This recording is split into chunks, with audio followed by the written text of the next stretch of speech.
Terrific for tuning in to this fragrance review. Today I'm going to look at a very special exclusive summer fragrance from Crete, the Crete Virgin Island Water. You probably have heard about the Crete house, and right now you're watching the introductory part.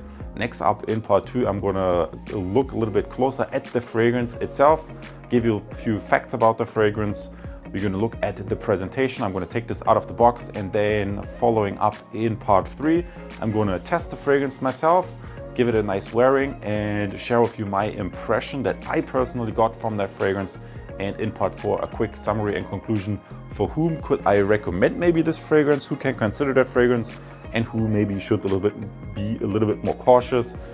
As you may know from my other videos that I reviewed on my fragrance channel, sometimes these pricier, more exclusive niche fragrances can be a little bit more tricky, so that's why I'm going to share what you can consider. Why don't we just get rolling and jump to part 2 and have a look at the fragrance itself. Excellent. Now we're going to have a quick peek at the presentation, and I'm going to share with you some facts about these Crete fragrances. And once I had the discussion on my channel with a viewer where the Crete fragrances are from, and as you can see, they always give you this very nice small card here that tells you a little bit about the history of the company. You can already see it's a little bit more up-class, luxury kind of fragrance. And here the company clearly says from itself, they were founded in 1760 in London.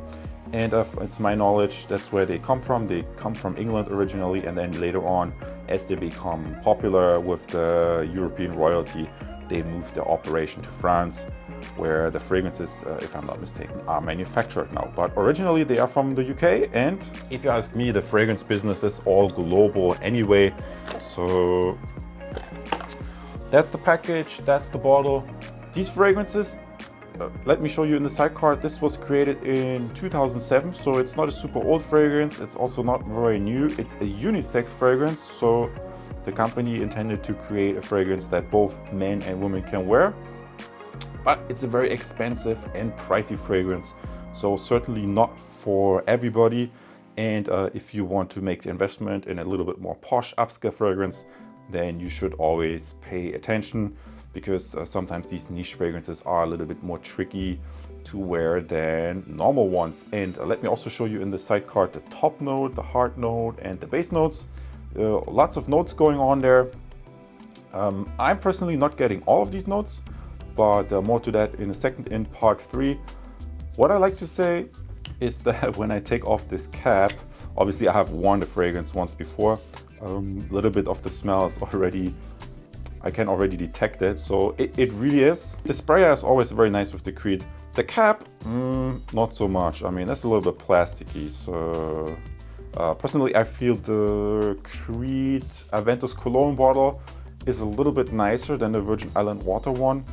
Now I'm going to share with you my impression that I got from wearing these fragrances a couple of times. It has been a while, but I just sprayed some on the card as well as on my wrist. And yes, obviously I'm smelling the card, and it does really smell different on the card than when you spray it on your skin. So if you test that at a store, make sure to also spray it on the skin after you first tested it on the card. That's the appropriate way, I think, to do this. And yeah, the opening that I just smelled a second ago, opening is very fresh. The sprayer is excellent. It's a very good sprayer. There's a good portion coming out of it. But I remember it smelling a little bit fresher than when I was wearing it the first time. And the first time I think the coconut note was more pronounced. Now, in all fairness, I like it a little bit more now, but this can also be due to the weather. Sometimes the weather or the humidity, the temperature can affect how the different components of the fragrance evaporate off your skin slightly. And would I buy this again? Probably not. And here's the reason why. I mean, it is listed as you can see, unisex fragrance. It's a unisex fragrance, and it's a very expensive fragrance. So for me personally, I feel more drawn towards fragrances that are designed specifically for men. that have at least a little bit of a masculine note. And the unisex fragrances, by nature, they are somewhere in between masculine associated notes and feminine associated notes. And I mean, this smells very nice. It smells well crafted. It smells nicely blended. I don't get the first time I had that, I was actually thinking, funny thing, if Jeremy Fragrance would make a fragrance like this, how would he call it? He would probably call it Barkeeper for Men or something like this. So this was my funny inside joke that I always was making, and because I was trying to rationalize in my mind, it's like, in what situation or what person would wear that fragrance, and I just could not see myself. Why would I want to smell like a cocktail or like somewhere at the bar? Now the coconut note is not as pronounced. There are some other notes coming through. So I'm a little bit undecided. I'm on the fence about that fragrance, and usually that's not where I want to be. So I would not recommend that fragrance easily, especially not blind buy worthy, unless you're really like a total Creed fanboy. You have the disposable income to spend, and you know you want something with a coconut vibe. And yeah, for me, I mostly get the coconut, maybe a little bit, or I wouldn't say boozy. Guys, English is not my first language. I'm German, by the way, so it's they try to do a fragrance review in a foreign language, and then you know what I mean. It's a good fragrance, but you have to be into this specific kind of thing. So I think it's a very niche fragrance, and therefore I would caution you to just buy. Personally, what I liked much more was the new Creed Aventus cologne. I think they market this also as a unisex fragrance, but in reality I get more masculine notes, way more masculine notes. This is, I think, way more my cup of tea than the Virgin Island Water. I like this a lot. I would totally buy a second bottle of the cologne. But the Virgin Island Water, I think it also has something soft aspect to it, with some kind of floral aspects. And that makes it a little bit feminine leaning. Not too much. It doesn't smell like straight out of a woman's fragrance, but this smells very unisex, maybe a little bit more maybe slightly feminine leaning, and therefore I would be cautioning you, if you're a woman, maybe you find that interesting. If you're a guy, I mean, I think you have to have the lifestyle for that. Yeah, you live somewhere in the Bahamas, or I'm in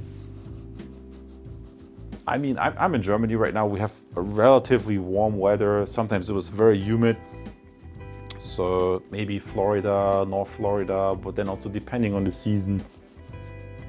Maybe if it's really super hot, like Miami summer weather, maybe the fragrance is performing better. I mean, I can only test my surroundings, but I felt when I was using this first, the temperature was a little bit lower, and I got more of the coconut vibe. Now the temperature and humidity has gone a little bit up. I get other notes that I didn't get before. So in all fairness, because I haven't worn this that much, there could be aspects that I haven't discovered. But give or take, roughly, I stick to my opinion. It's unisex fragrance, maybe leaning a little bit towards the feminine. That's why I think it's a little bit difficult. And my conclusion is, if you like masculine scents, this is not for you. If you are a unisex fragrance lover, maybe yeah, if you like coconut vibe. Otherwise, be cautious, because there are lots of other great fragrances out there. For example, I love the Aventus Cologne, I love the Parfums de Marly. This sadly is very nice, the fragrance from that house. I like the bottles a lot.